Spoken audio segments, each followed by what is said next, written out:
Hola! Welcome to the Phillips Fam Baby Journey. I am Requill for those of you who are new. But go ahead and hit that subscribe button so that you can join the family. I bring new videos every Sunday. I always start these videos off giving updates. This week we are 25 weeks pregnant. Y'all see that baby bump? Oh yeah, oh yeah. I went to the doctors this week, and in the last 4 weeks I have not gained any weight, but the baby's still growing, so that is totally awesome.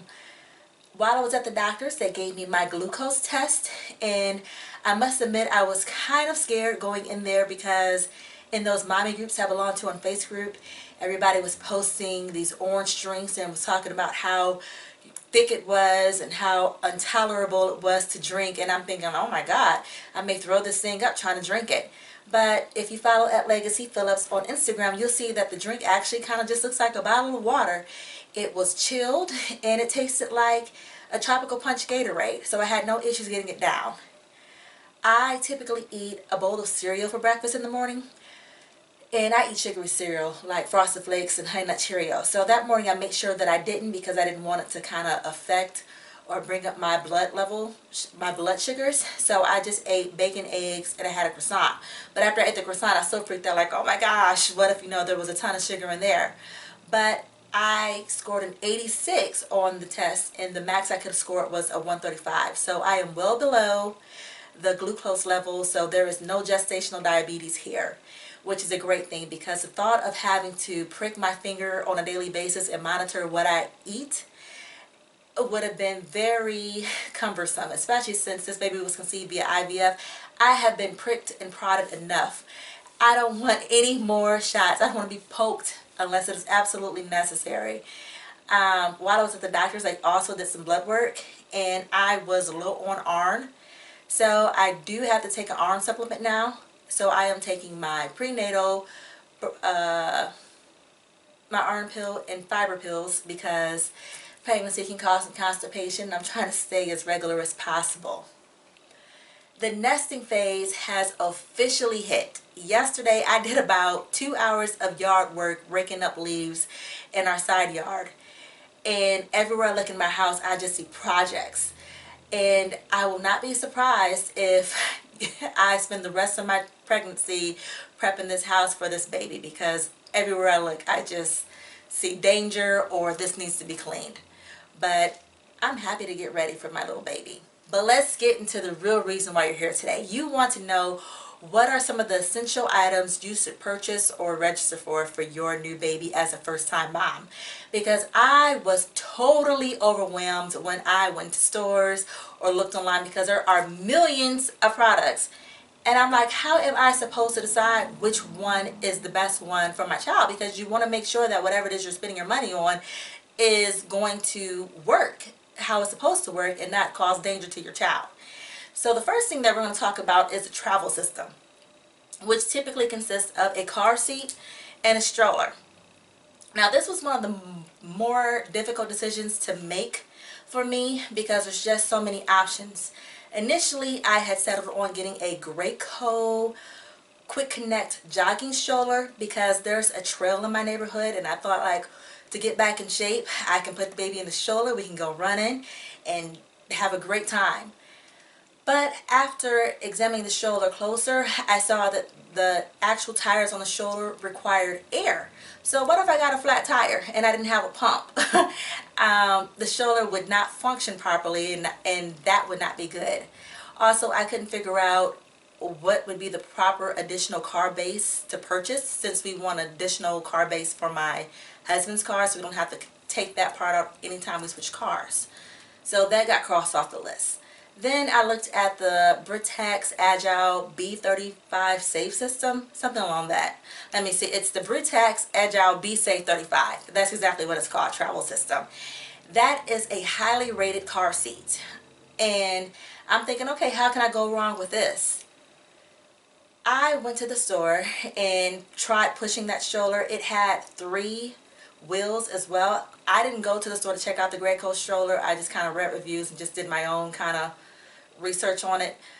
But I actually went to the store to try out the Britax one because the stroller itself is $399, and then the additional car seat base is $100. So for $500, I need to make sure that this travel system is going to work for my family.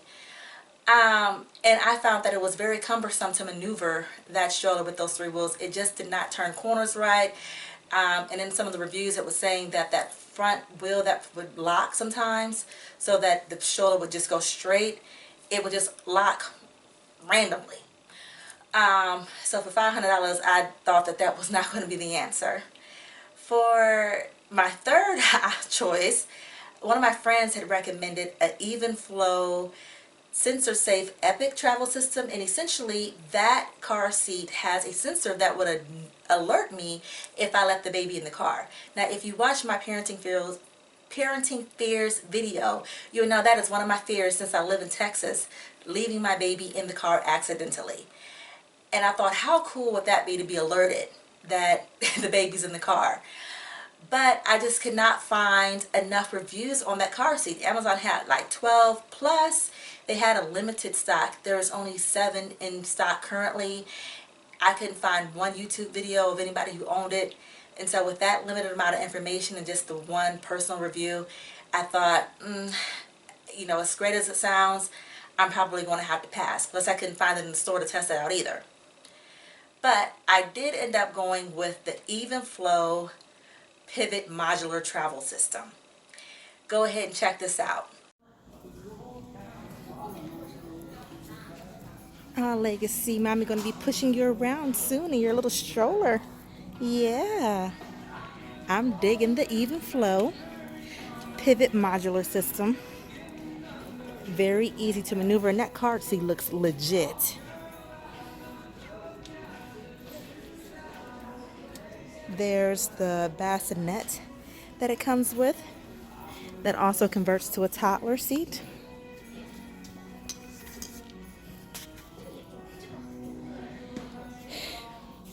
And for $279, you can't beat it. Alright, as you see, that comes with a car seat and a bassinet. So I love the versatility of that. So I can, you know, have her turn facing me in the bassinet while we go through strolls. And I found that it pushed very easily, smooth.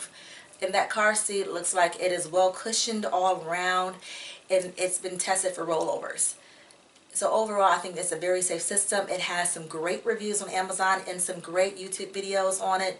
So if you're looking for a travel system, I highly recommend the Even Flow Pivot Modular System. The second item that we're going to talk about today is the Requill Cuddle-u Basic Nursing Pillow and More. Now, the and more part is the greatest thing about this whole nursing pillow, because yes, I can put it around my waist and have the baby here and nurse with the pillow, but it also has a strap on the pillow that I can put the baby in, and so they can use it as a lounger. Dock-a-tots are very popular. They are about $175 though.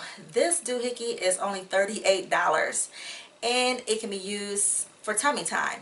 So there's 3 great uses out of this one pillow for a very low price. So you got your travel system so you can get your baby where they need to go. And then you got a lounger so the baby can just chill. And then you also got, you know, a breastfeeding accessory to make it easier for you. The third item here is going to be a Fisher-Price Auto Rock and Play Sleeper. This product is very well reviewed. It has over 2,300 reviews on Amazon, and then an additional 1,000 on Target and other places as well. I went to the store to go check it out, and it seems like a very legit product. Essentially, it rocks your baby to sleep, and it has 2 modes. One where it'll rock for 30 minutes while they are napping, or 6 hours while they're sleeping for the night. It plays soothing nature sounds, which kind of would mimic maybe sounds they may have heard while they were inside your room, and then that constant motion, and it helps babies sleep through the night. So I think it's a great alternative to purchasing just a traditional bassinet that goes bedside. So I intend to use that. But you only can use it when the baby is unable to turn over and roll over. After that point, you're not supposed to let them sleep in it because it's unsafe. But hopefully those 3 products give you a good start for items that you can use, because that takes care of the baby's sleeping needs, feeding needs, playing needs, and transportation needs. So what more could you ask for? Make sure you tune in next week Sunday, and the links to all these products are below. I forgot to mention that. So yes, below you'll find the links to these products on Amazon. So if you're interested in it, go ahead and get them. And I will see you next week Sunday. Don't forget to like this video, provide your comments if you've used any of these items that I mentioned today, or if you have any suggestions for other items that you believe are essentials for first-time moms. I'm out.